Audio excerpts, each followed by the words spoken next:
All right, with kids, we're working on cross sides bottom and guard recovery.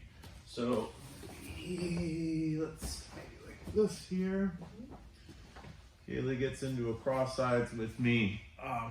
The biggest thing for them to get is two things. They need to have this leg up minimally, and the goal is to put the knee on the hip and to track the hip with the knee. The other thing they need is they need this foot doing more of a kickstand so that they turn in this direction, okay? From here, we're looking to shrimp, get ourselves inside, and start coming into guard recovery. So put your arms just over like this, yeah. So, we're looking to take advantage of the space underneath them and bring our legs inside, okay, and get this leg inside. And we'll, from here, start to create the possibility of getting away into closed guard.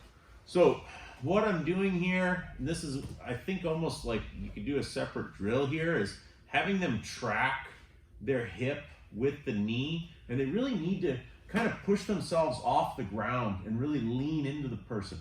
Really important to emphasize the need to really push in here, because what happens to the kids is they do put their leg up, but they have this leg generally pretty square in the middle, and the person on top will just start chopping to come over my leg, just like the kids do. Chop like this? Yeah, just keep going.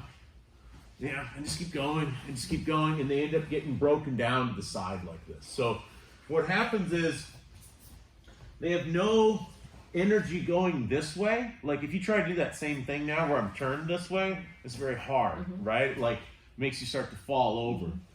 Whereas what they'll do is, because they tend to have their feet kind of inside the silhouette of their body, they'll put their leg up, and as the kid starts putting pressure into the Wesley leg falls and they come on top, okay? Why is it called the Wesley leg? Ask Wesley McGuire, okay? So it's not enough for them to lift the leg. They really need this other leg and their knees to both kind of turn in this direction so that they don't immediately just get chopped over, because kids just keep chopping to get to mount. Now, if I can create space and get my knee inside, one way to do that is if I get them to shrimp a little bit and then replace, let's turn to the side here. But to me, the main thing would be to get them to Wesley leg properly so they're not just getting chopped over and mounted right away.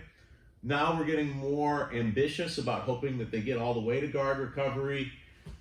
I'm turning, and when you create the space with the shrimp, an important detail is not to push with the knee.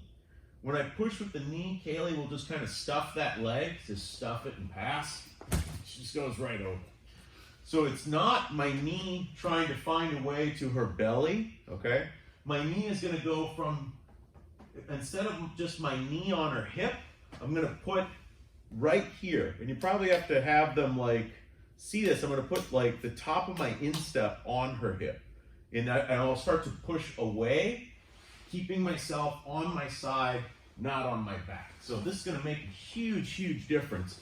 Here, this is knee pushing away, and you don't feel very compromised, do you?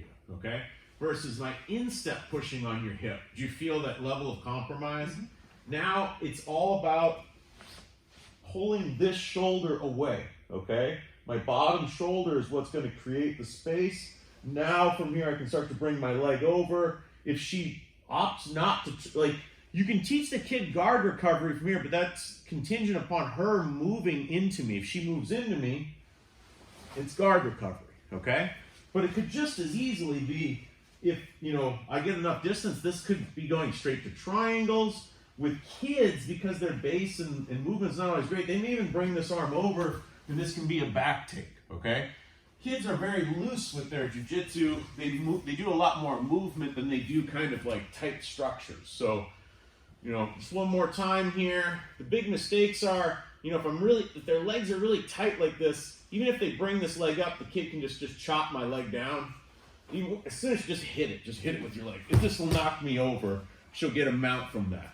So to be able to use this leg, which is like my knee and the hip, is they need to be turning into them and putting their weight into them, like actually meeting them with this leg. Now from here, creating a little more space, bringing that instep to the hip, creating a little bit of unbalance there. Sometimes that'll knock kids over.